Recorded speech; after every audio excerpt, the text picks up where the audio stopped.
Joining us. शुरुआत कर रहे हैं आज के बाजार के ऊपर में नज़र डाल रहे हैं।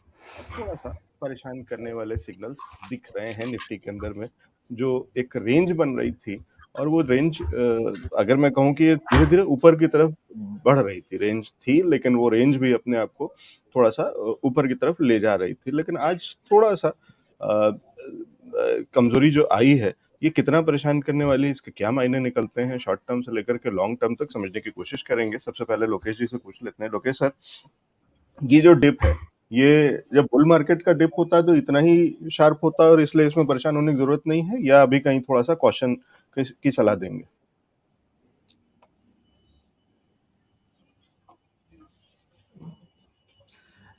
लोकेश जी, आवाज नहीं पहले का जब 10 पॉइंट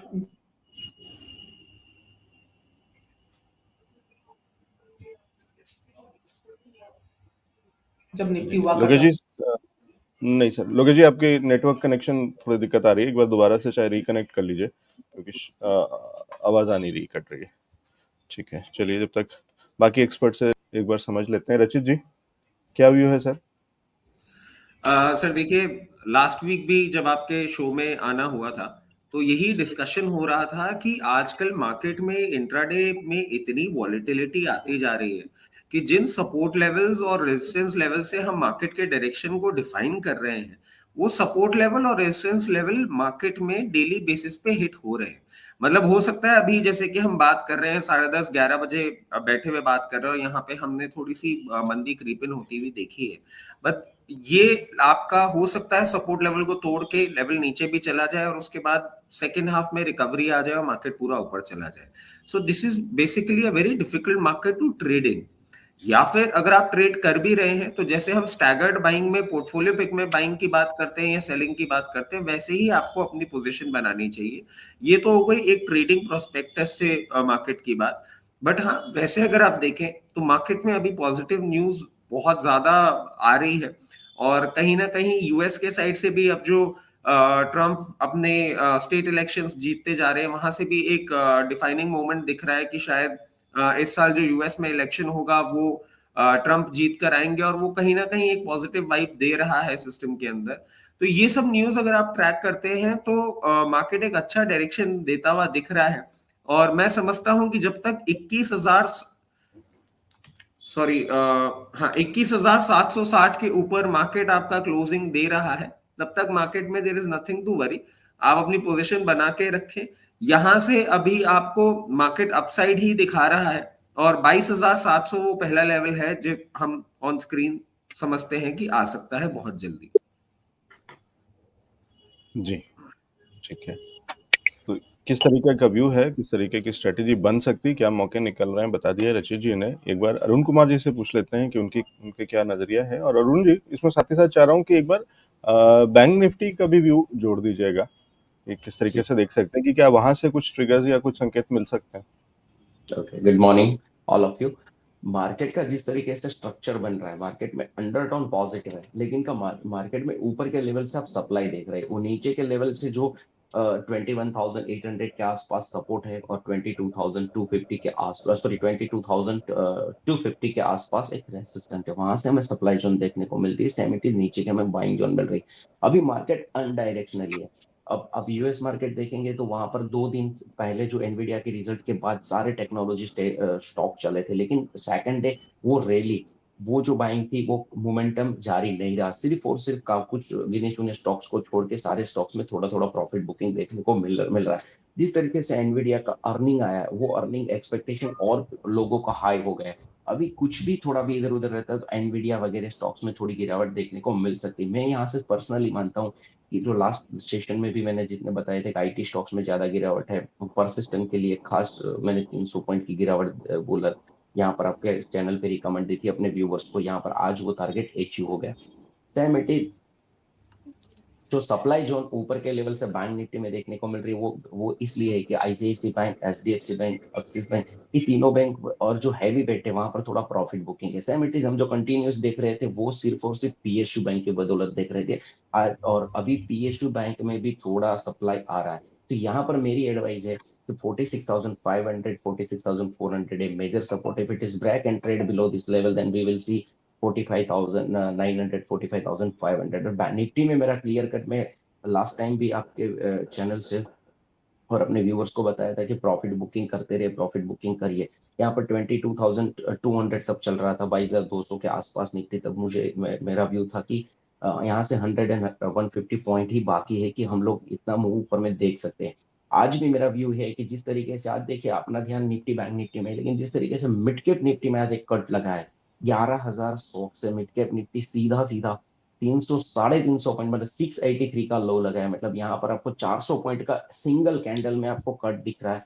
वो कहीं ना कहीं दिख रहा है कि mid cap stock, small stock जो स्टॉक्स है वहां पर प्रॉफिट बुकिंग जारी है। यहाँ पर ब्रॉडर मार्केट में जो प्रॉफिट बुकिंग होती है वो मार्केट के लिए आगे जाके हैवी वेट में भी कन्वर्ट हो सकती है। तो मुझे लगता है कि यहाँ पर अपना प्रॉफिट बुक करना चाहिए और वेट करना चाहिए अच्छे लेवल का, नीचे के लेवल पे। और इलेक्शन से अब लॉन्ग टर्म व्यू देखने जाए तो इलेक्शन से पहले हमें डेफिनेटली थोड़ा करेक्टिव होके फिर हमें ऊपर का लेवल दिख सकता है, लेकिन मुझे इलेक्शन के बाद भी थोड़ा सा प्रॉफिट बुकिंग लग रहा है, क्योंकि यहाँ पर मार्केट ओवर वैल्यूड हो गया। जिस तरीके से स्टॉक्स के वैल्यूड और उनका स्टॉक्स प्राइस, कंपनी का वैल्यू स्टॉक प्राइस वो जस्टिफाई नहीं कर रहा है, इसलिए थोड़ा सा मुझे लगता है प्रॉफिट बुकिंग आनी चाहिए यहाँ पर।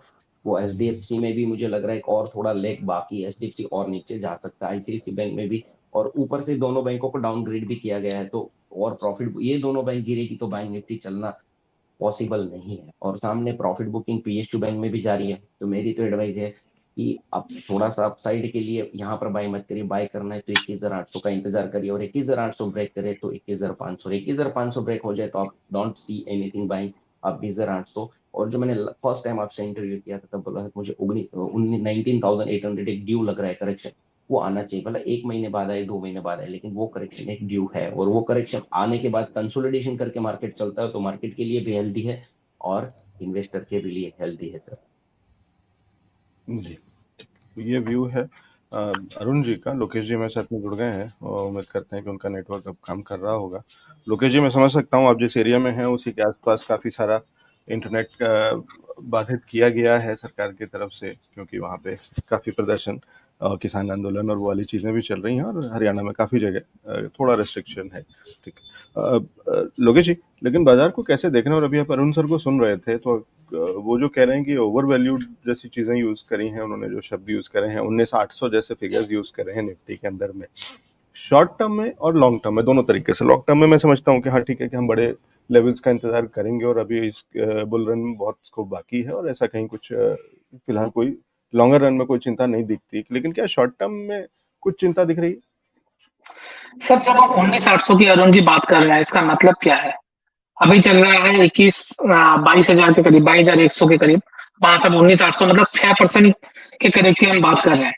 मार्केट में 5-6% का ऊपर नीचे कभी भी हो सकता है, इसमें कोई बड़ी बात नहीं है। कभी भी कोई भी बुल रन में 8-10% का करेक्शन एक हेल्दी करेक्शन माना जाता है, और तो मैं कभी भी इसको डिनाई नहीं कर पाऊंगा। कोई भी मार्केट में जब कभी भी दूसरे दिन से 5-7% का करेक्शन आ जाए, मगर अभी हमें क्या फील हो रहा है राइट नाउ, 21,800 जब तक होल्ड है मार्केट में, मुझे लगता है प्री इलेक्शन रैली स्टार्ट हो चुकी है, जो इस मार्केट को 23,000 से लेकर 23,500 तक आपको अप्रैल महीना में भी देखने को मिल सकता है।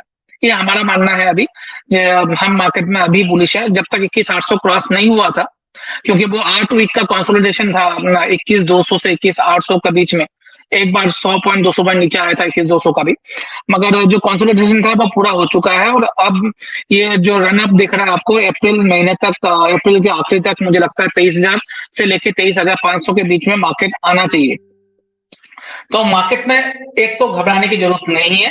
अगर करेक्शन आता भी है तो वो 4-5% का करेक्शन जो अतुल जी बोल रहे हैं वो लेने का अपॉर्चुनिटी होगा। और मुझे मार्केट में कहीं पे भी ओवर वैल्यूड नहीं दिख रहा। ये स्टॉक स्पेसिफिक ओवर वैल्यूड हो सकता है, जैसे हमने रेलवे स्टॉक में हमने बात की थी, वो ओवर वैल्यूड लग रहा है, बट स्विच करके दूसरे सेक्टर में चले जाएंगे जो प्रॉफिट आपको बन सकता है। वो हम स्टॉक स्पेसिफिक बात करेंगे, तो स्टॉक स्पेसिफिक कोई भी स्टॉक ओवर वैल्यूड हो सकता है, कोई भी स्टॉक अंडर वैल्यूड हो सकता है। हर मार्केट में ओवर वैल्यू स्टॉक भी मिलता है और अंडर वैल्यू स्टॉक भी मिलते हैं।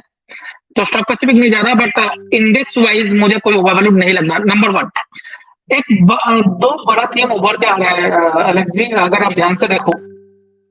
2023 में हमने सबसे पहले ब्रेकआउट दिया और हम 16,000 15,000 के लेवल से, आपको याद हो उस टाइम पे भी मैंने 20,000 का टारगेट दिया था जब 16,000 15,000 का मार्केट था। वहां से 1 साल के 1.5 साल के अंदर अब हम 21-22,000 के लेवल पे हैं। अब हम ग्लोबल मार्केट से अलग नहीं हो सकते, तो कुछ दिन तक हम ग्लोबल मार्केट के साथ चले नहीं चले, ग्लोबल मार्केट को आउट परफॉर्म कर रहा है। आपको एक एग्जांपल देके मैं समझाता हूँ। कोई भी स्टॉक जो खराब मार्केट में कम टूटता है और तो माना जाता है वो स्टॉक अच्छे मार्केट में ज्यादा तेजी से बढ़ेगा। 2022 में जब खराब मार्केट था, यूएस 36% टूटा, यूरोप 43% टूटा और हमारा जो इंडेक्स था वो 18% टूटा था। 2022 की बात कर रहा हूँ। मैं 2023 में ब्रेकआउट हमारे इंडेक्स में सबसे पहले आया है। अब क्या हो रहा है ग्लोबल मार्केट में, अब S&P देखिए अपने लाइफ टाइम हाई के ऊपर जा रहा है। आप यूरोप देखिए अपने लाइफ टाइम हाई के ऊपर जा रहा है, और जापान देखिए जिसको हमेशा शॉर्ट करके चलता है एफआईज, क्योंकि लास्ट 37 ईयर्स से वो अंडर परफॉर्म कर रहा था, वो भी अपने लाइफ टाइम हाई को क्रॉस कर रहा है 34 साल 35 साल के बाद। तो ग्लोबल मार्केट अगर आउट परफॉर्म कर रहा है तो इंडिया अछूता नहीं रहेगा। उसका इम्पैक्ट इंडिया में भी आएगा।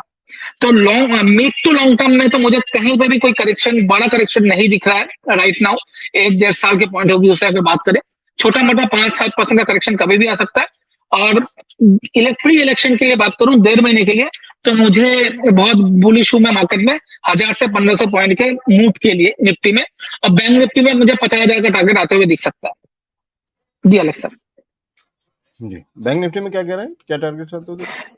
50,000 सर, 50,000 एग्रेसिव टारगेट है, बहुत एग्रेसिव टारगेट है, बट मुझे लगता है ये अचीवेबल है। अगर मैं ठीक सुन रहा हूँ तो आप 50,000 कह रहे हैं? जी सर, मैं 50,000 ही बोल रहा हूँ। अच्छा, मुझे लग रहा था कि नेट गड़बड़ है तो इसलिए कुछ गलत सुनाई दे रहा हूँ।